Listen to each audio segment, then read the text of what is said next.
Do you think that in Europe, especially Germany, is beginning to shift its stance towards Russia, given the various changes that have happened geopolitically? I don't think Europeans are beginning to shift their stance, but they're beginning to look more realistically at this conflict and realizing that the Russians will not cease operations until they get what they want militarily and get what they want in terms of territory. But also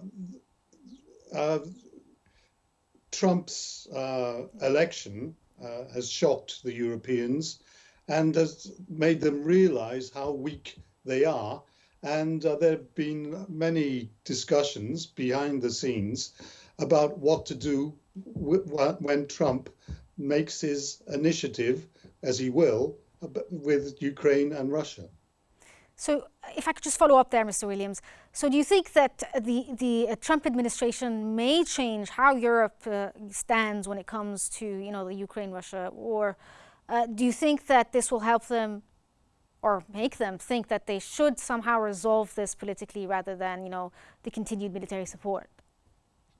Well, I think the Europeans are toying with the idea that they're thinking about whether to continue their support to Ukraine, irrespective of what Trump does.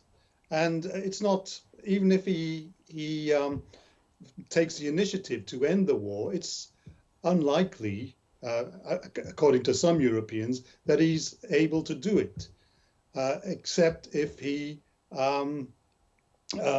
goes all out to appease Putin, which he's unlikely to do. And so the Europeans want to explore how they can support Ukraine irrespective of Trump. And they do have some means to do it through NATO. And they would want to give a signal that they are supporting Ukraine irrespective of Trump. Okay, Mr. Ligori, what do you think of Mr. Williams' statements about the European stance irrespective of Trump's administration? The way they are going to deal with the situation may not necessarily be related to a new administration coming into the US. What do you think of this?